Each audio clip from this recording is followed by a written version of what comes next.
supers on empty hive bodies in a staggered fashion to allow airflow between each frame. A dehumidifier is drawing out the moisture as a fan circulates the warm, dry air over the honey. If we keep the combs warm before extracting, the honey flows easier and harvesting is much more efficient. The longest you'll want to dehydrate the honey is 1 week. The shortest is 2 days. You'll have to use your best judgment to determine how long to dehydrate your honey, but this only comes with experience.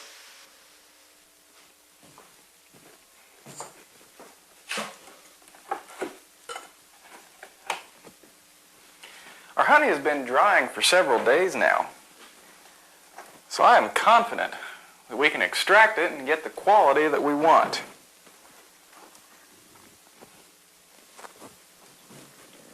Here's a good reason for drying your honey. Uncapped cells. Almost every frame will have some uncapped cells. In fact, in any super there might be as much as 1/3 of the cells uncapped. If you remember back to when we put the honey supers on the hives, we removed the 10th frame from supers with drawn-out foundation. Using only 9 frames allowed the bees to draw out the combs thicker, and thick combs are much easier to uncap. In fact, some people even think you get more honey from 9 thick frames of comb than from 10 frames.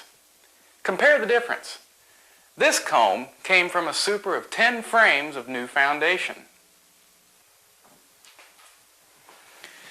This is a typical extracting setup for a hobbyist. We need to follow a very specific sequence to extract the honey. First, we'll put a frame on this nail point to allow it to pivot, and then, using a heated uncapping knife, we'll slice open the cells of honey on each comb. A word of caution, the dripping wax is scalding hot.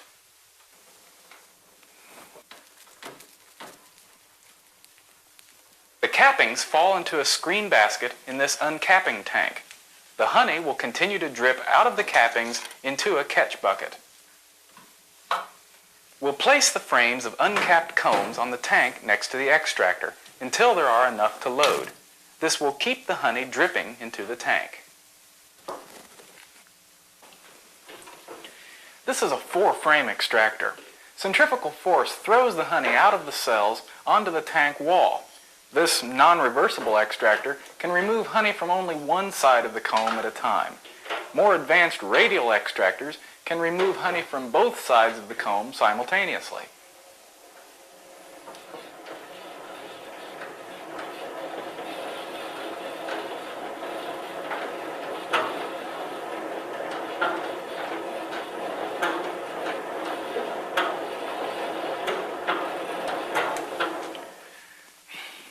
Sometimes a comb will break while being spun, but there is a technique to spinning that will save many of the combs.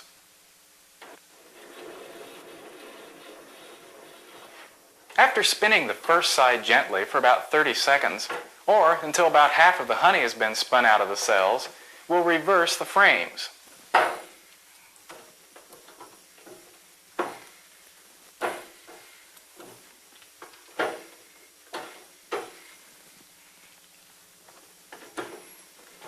Now we will extract the second side completely. Then turn the frames back to the first side and spin out the remainder of the honey.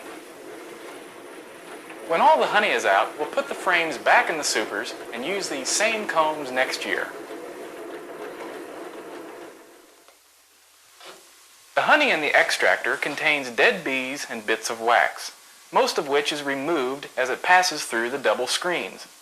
About 2 supers of honey will fill a 5-gallon bucket. Now this looks ready to go.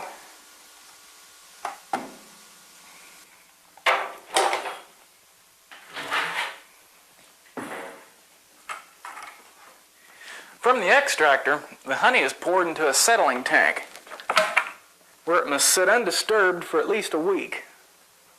This lets small particles of wax and air bubbles rise to the surface where we can skim them off. Air bubbles can cloud the honey and cause a scum on the top of the jars.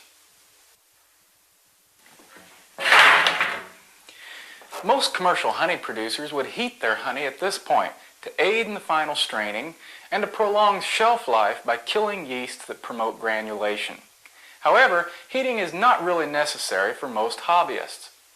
All honey will granulate, but can always be reliquefied by placing the jar in boiling water.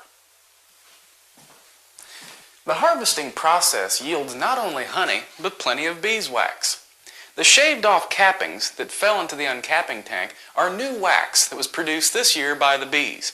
And because this wax contains few contaminants to darken the final product, it is the highest quality and the most desirable of all beeswax. We let the cappings stay in the tank where they fell to allow the honey to drip out. After a couple days of draining, we'll wash the wax cappings in water to remove any remaining honey.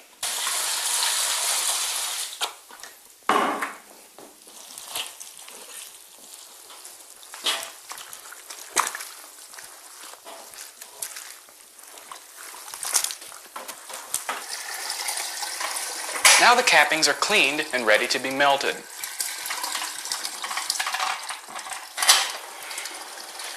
The cleaned cappings go in here.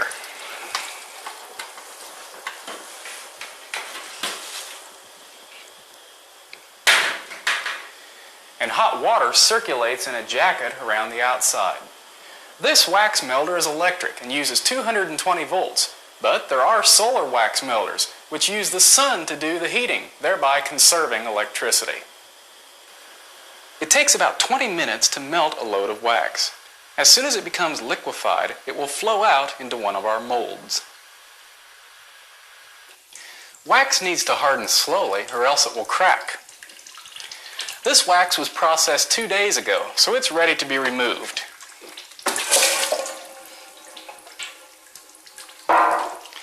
Foreign particles will settle to the bottom of the wax cake, so we need to scrape the bottoms clean.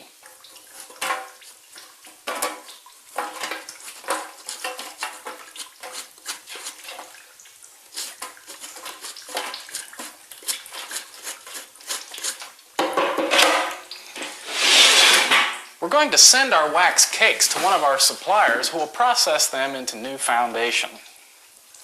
In exchange for our wax, he'll discount our next purchase of foundation. And that's a good deal for both of us.